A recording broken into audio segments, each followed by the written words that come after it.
Hello, Less Wrong Community Weekend.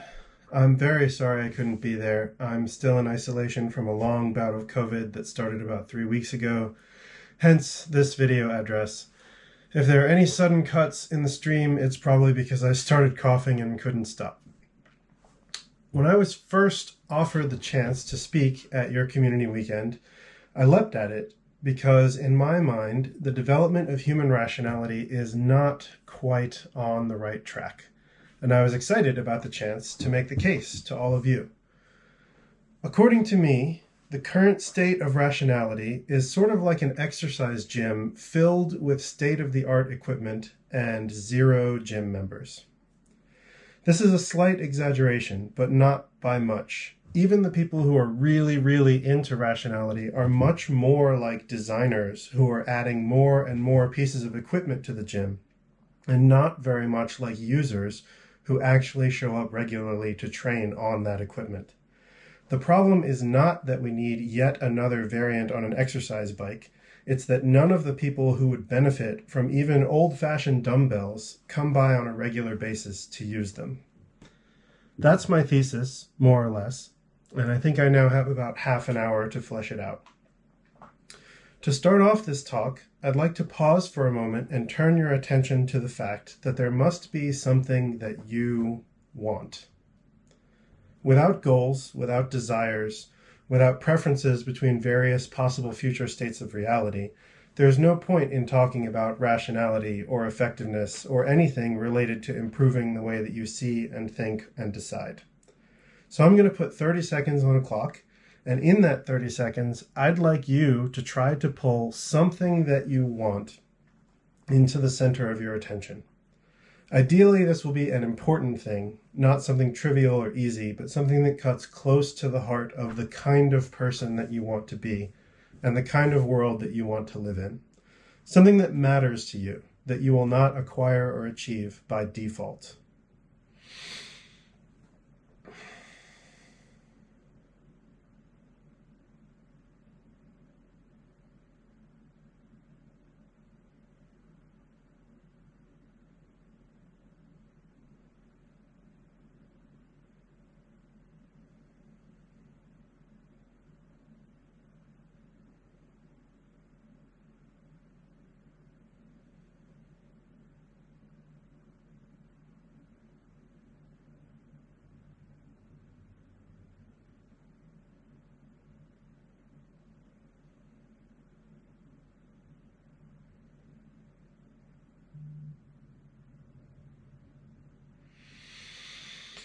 That's about 30 seconds.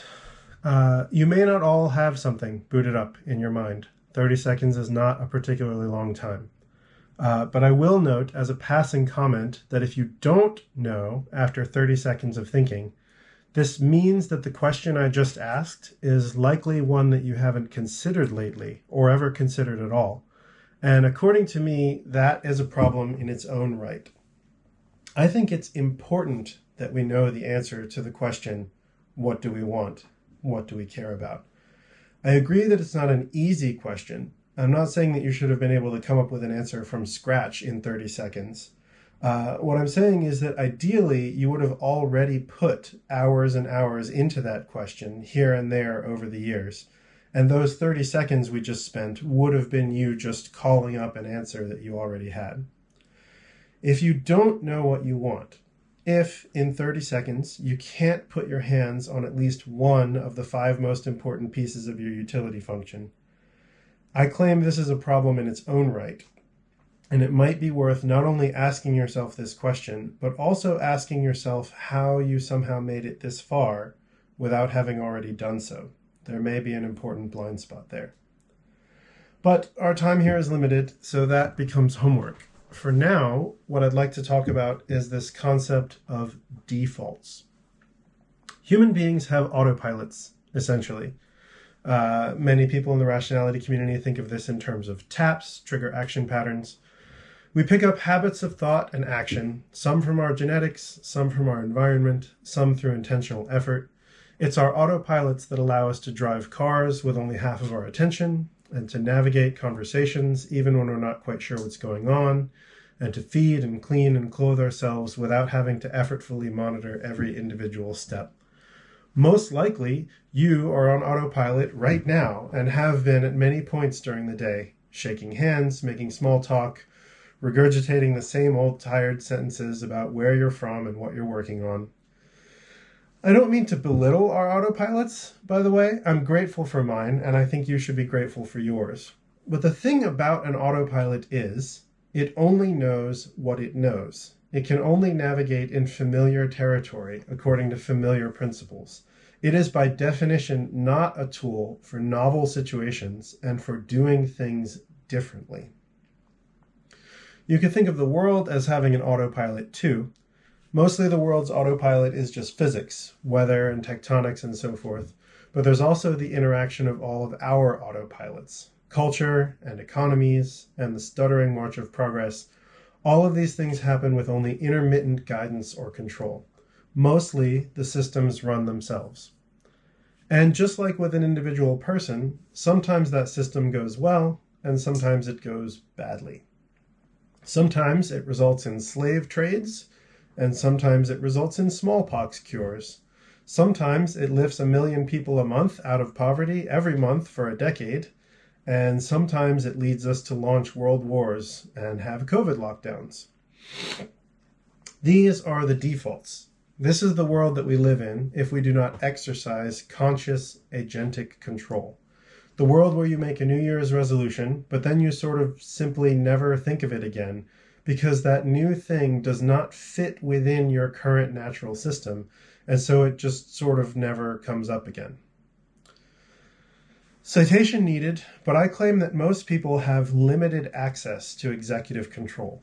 Most people are not capable of moving through their day with deliberation and full conscious attention at every moment. Most people rely on their autopilots and could not survive without them. That being said, your autopilot can change, of course. People do indeed develop new habits. They do indeed change their routine.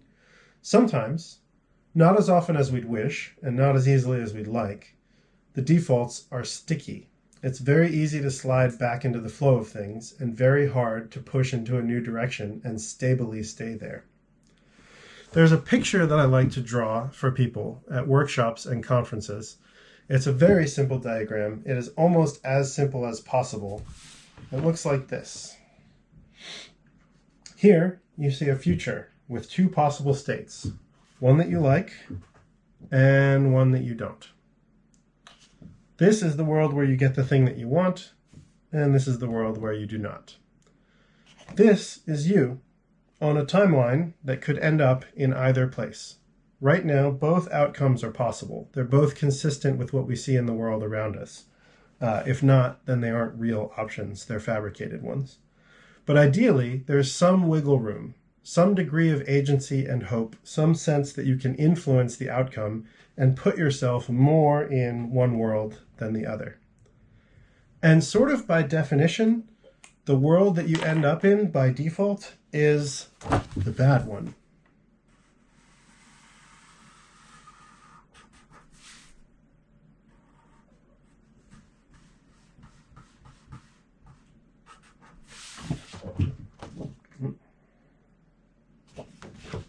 Like, okay, maybe you're reasonably comfortable with the default world. The default world is not necessarily a terrible one.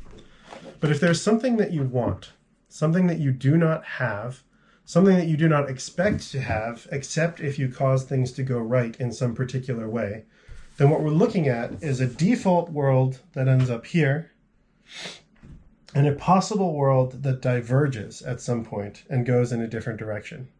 This picture, I claim, is the central core of rationality, such as you could teach to a kindergartner. Right?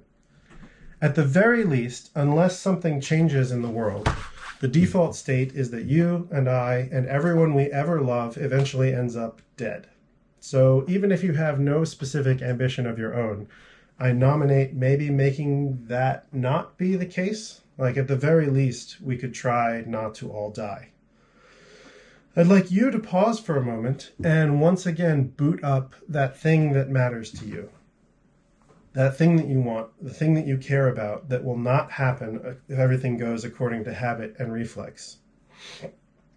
And what I'd like to draw your attention to is that for most things, we do not know what this moment is.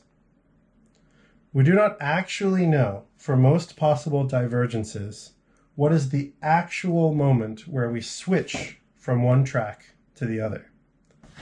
We often think that we know, and we are often deeply mistaken.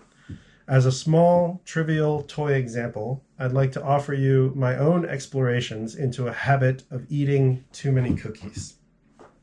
Okay, I said to myself, Duncan, you're eating too many cookies, but never mind. You're a rationalist. You're equipped with all sorts of powerful mental tech. You can solve this one. Clearly, there is a moment at which you have not eaten too many cookies, and then there is a moment when you cross the line. How about if you just stop? Right there, when you would eat one cookie that is too much, you could make the other choice. This did not work. It turned out that stopping at 4 cookies was not actually a viable strategy. All right, then, I said to myself, fine.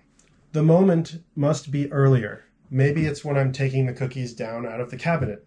I will put 4 cookies on my plate and not 5 or 6 or 10 or bring the whole carton.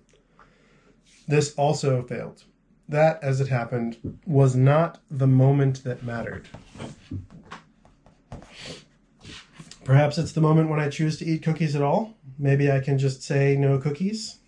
Alas, no. Okay, fine. Perhaps it's having cookies in the house at all. Maybe I can resolve not to buy them. Somehow, there were still cookies. My resolve crumbled. I could not stop myself from purchasing them. Okay, then perhaps I should not go down that aisle of the grocery store. I will stay away from the cookies while shopping. You can see where this is going.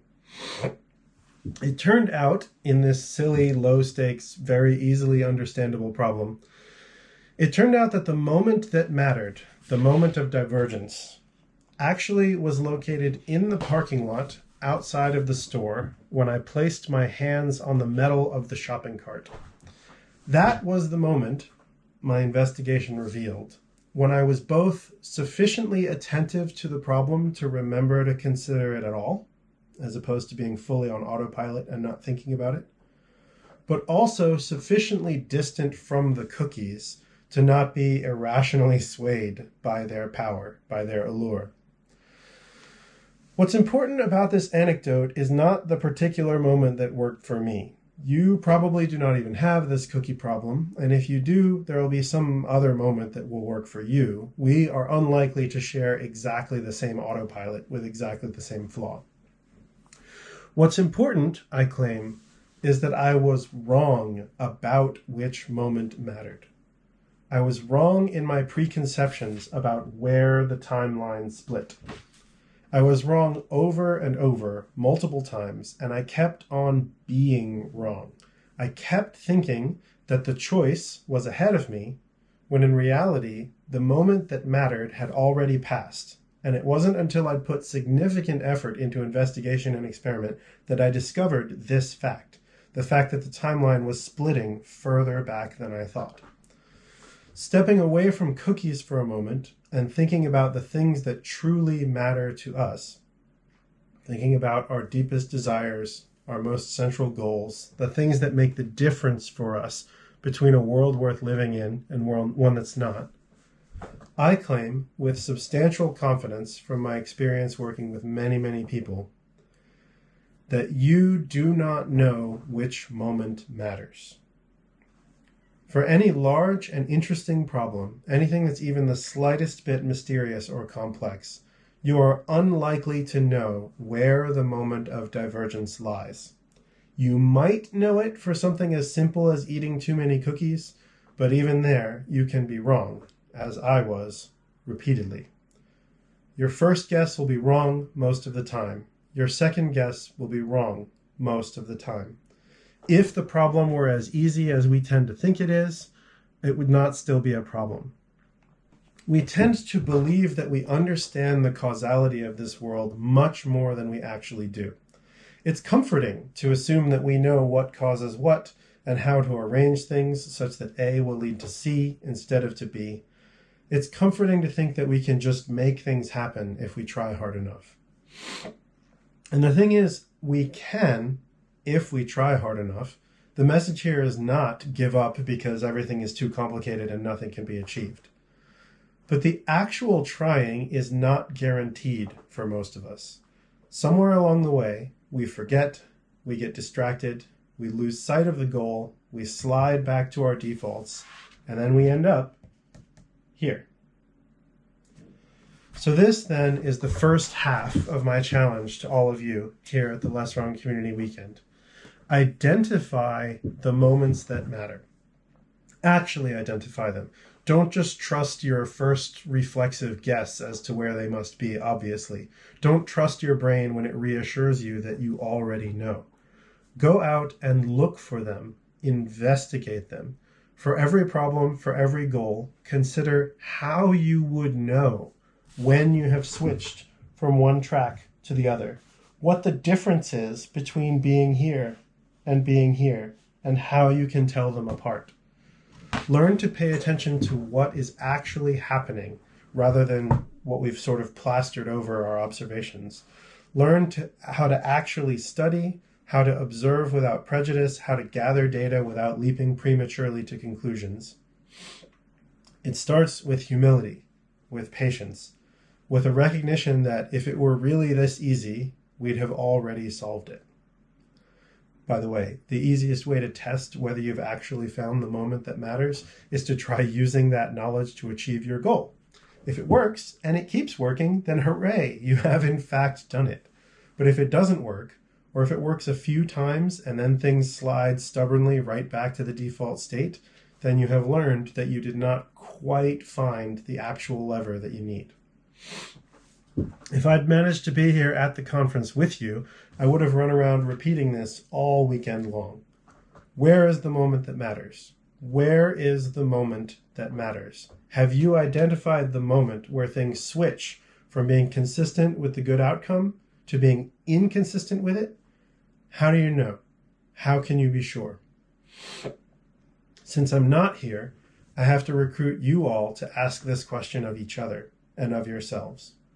Each time a plan pops up, each time somebody is describing a problem, each time somebody claims to have the right intervention, I want you to ask, what makes us think that that's the moment that matters?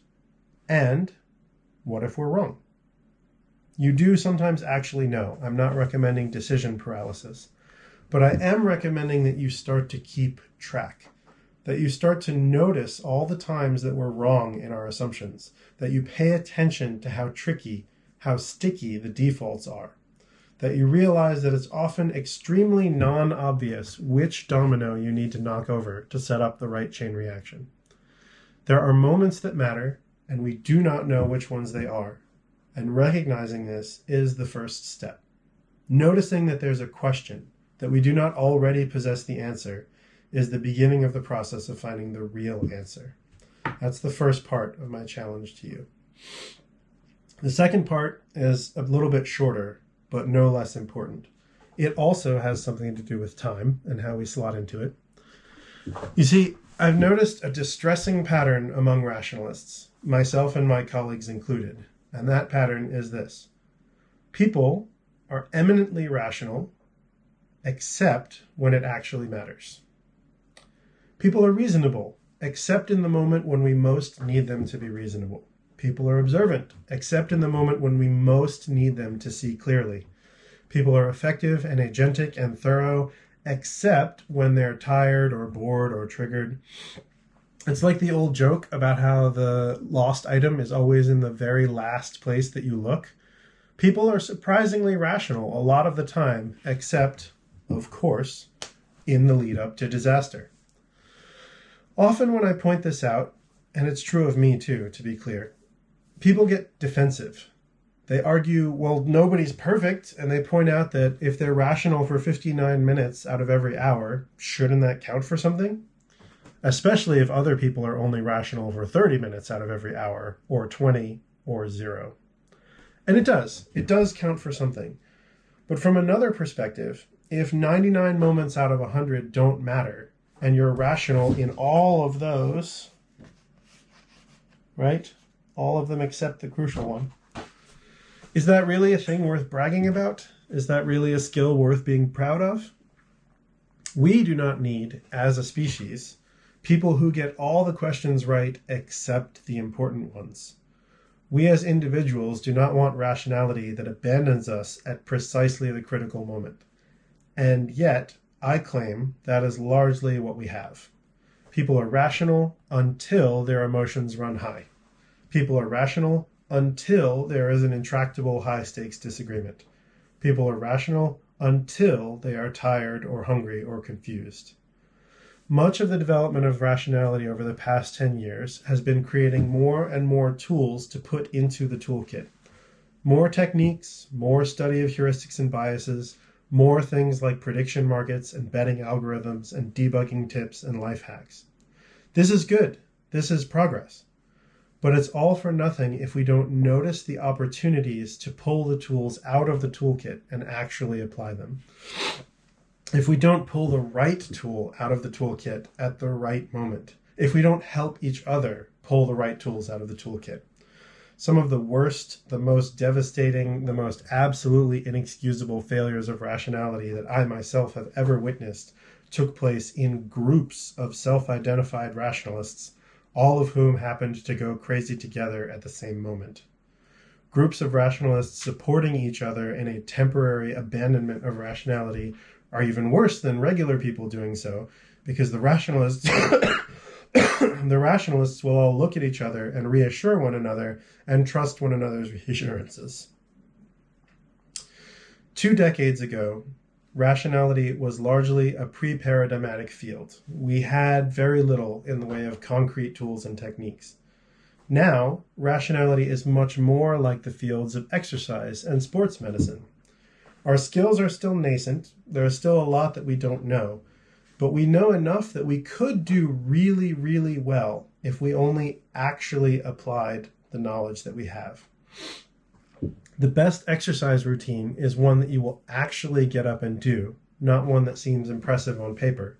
And similarly, the best rationality is that which you will actually employ at the critical moment, not a bunch of weekly meetups or impressive-looking books on your bookshelf. The first half of my challenge to you was to identify the moments that matter, the opportunities for a little bit of rationality, the places where being a smarter and more observant and more diligent human can actually switch you from one track to the other. The second half of my challenge is to equip yourself to actually do the thing in the moment, to become the sort of person who in fact gets it right, rather than merely having a handy set of terms to describe in detail how you got it wrong after the fact. And here's the unfortunate thing. I don't know how to do that. I don't know how to cause you to become the sort of person who comes awake and alive in the moments that matter. The sort of person who genuinely cares about staying sane right when it's easiest to go insane. I don't know how to make you that sort of person. I don't know how to make myself that sort of person. If I knew how to do it, I'd be out there doing it much better than I currently am. But I don't know, and you probably don't know, and anyone who claims that they do know bears a significant burden of proof and should be treated with substantial skepticism. But I do know that this is where the art of rationality is most desperately in need of growth. This is where we should actually be turning our attention and our practice. This is the place where we need technology, not building more tools, but actually putting the tools that we already have to good use, reliably, consistently, effectively. Actually getting off of our autopilot at the critical moment when we really need a conscious person with goals and preferences behind the wheel driving the car. I claim you are not already that person, and neither am I. Not enough, not reliably. If we were, we would not still have our problems, and we would have already achieved our goals, or at least be much further along the path to achieving them. Many people count up in their rationality. They look at how crazy the median human is, and they look at themselves, and they say, look how much better I'm doing. Look how much less wrong I am. Isn't that wonderful? Isn't that worth celebrating? And yes, it is. But counting up is not always the right move. Sometimes you must count down. Sometimes we must look at the standard of actual adequacy and compare ourselves to it and notice just how far we are from meeting that bar. It's not enough to just be relatively less terrible. We're trying to actually end up in the better timeline, which means that we have to start actually trying to get things right and noting that anything less is a failure. To count our mistakes instead of counting our successes. Can you think of 5 mistakes that you've made in the past week?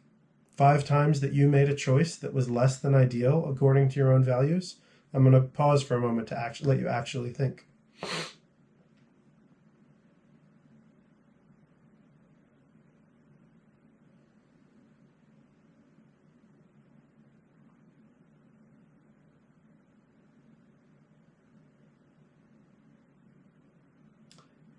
If you can't think of 5 mistakes, is that because you think you didn't make 5 mistakes in the last week?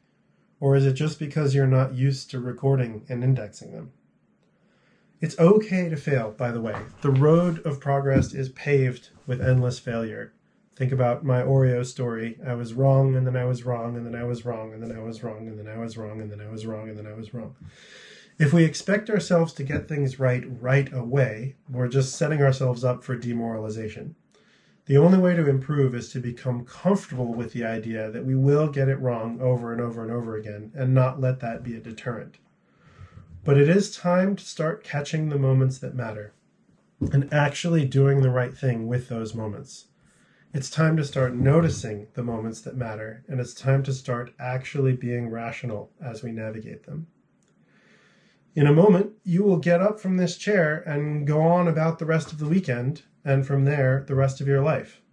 By default, things will go pretty much the way that they always have.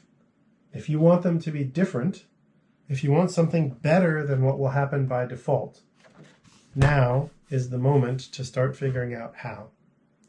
Now is a chance. It's not the chance, it's not your last chance, it's not the only chance.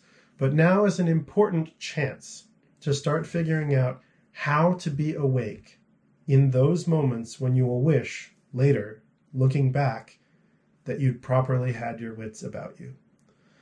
There are moments that matter, and that's where your efforts should go.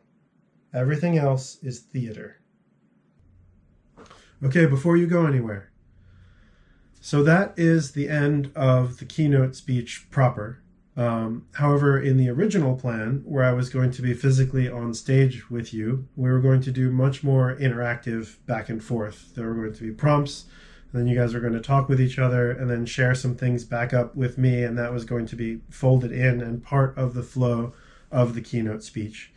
Since I'm not there, we can't do that interactive part, but what that means is that I do have a few spare minutes here at the end. And so what I'd like to do is just plant a couple of seeds and have you do just a little bit of thinking before you hop up and move on to the next thing. Ideally, I would love to color the rest of the weekend for you just a little bit. So first, I would like to have 30 seconds for you to just pause and once more reconnect with what are the things that matter to you. What are the most important problems and goals in your life right now? What is top of the list such that if that goes well, it kind of doesn't matter if everything else goes well, goes poorly, who cares? 30 seconds, please reconnect one last time with what matters most to you personally.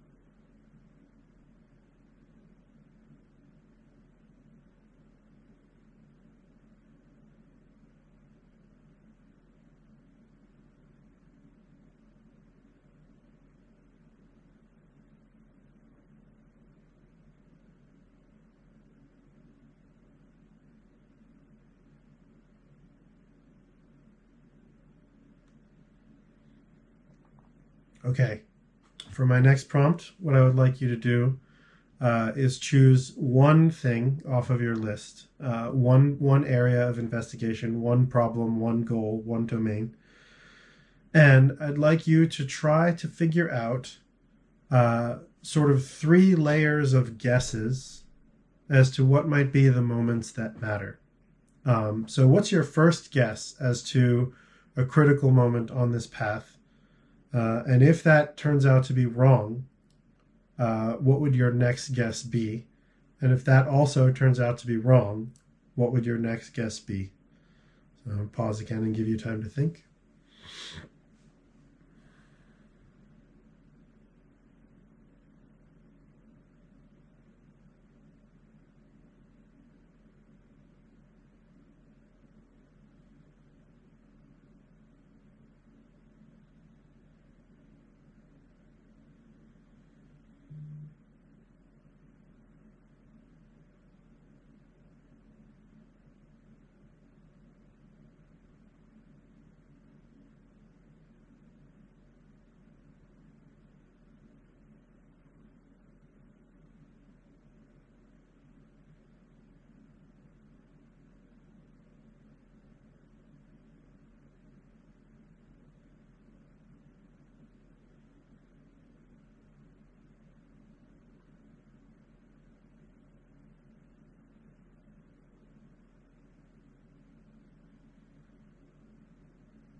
And shifting gears a little bit, I want to draw you back to the timeline.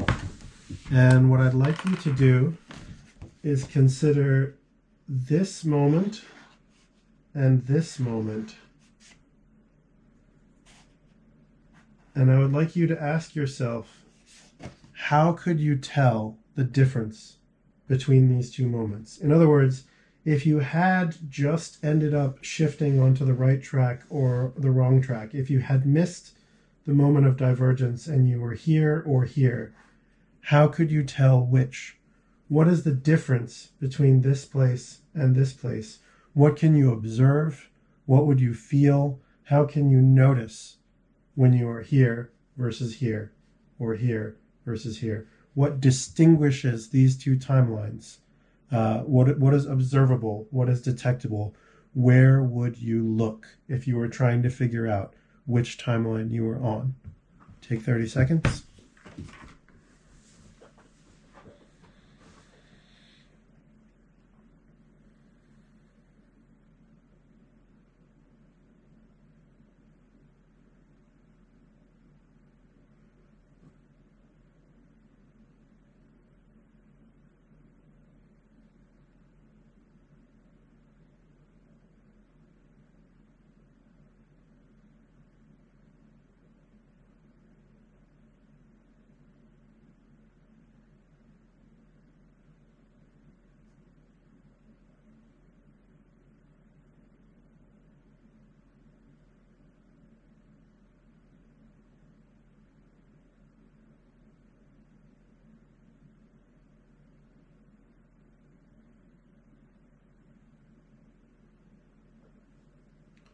"30 seconds is not actually enough time, by the way. It's just my best compromise between enough to grab a thread and not enough to lose the people who are completely lost.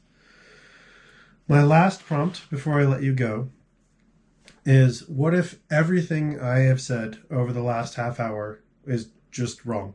What if it's misleading, or what if it's slightly askew? What if I'm the one who is confused?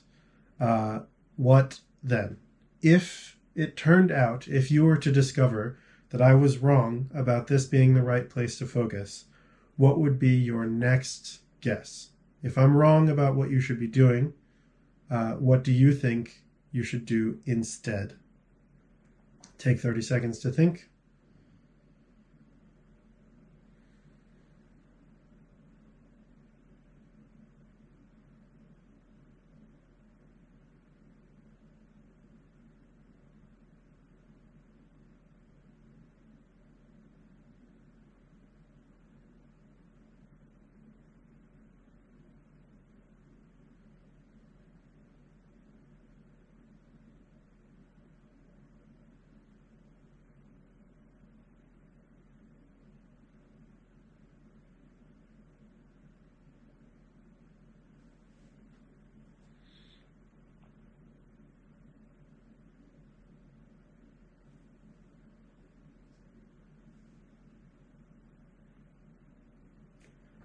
And now what I would like you to do, and this next part will go on for 3 minutes, 5 minutes, until the organizers decide to cut it off. Now what I would like you to do is turn to one or both of the people beside you, make partners or groups of 3. You can also just be on your own, in your own head if you'd like. But I'd like most of you to find 1 or 2 other people right next to you and discuss either that last prompt, how would we know if Duncan is wrong and what would we do instead, or anything else that is sort of top of thoughts for you. Just find another person, see where you are, see what you're thinking, see what you're feeling, see what you're trying to accomplish, see where your mind is going right now, and bounce that off another person. That's it.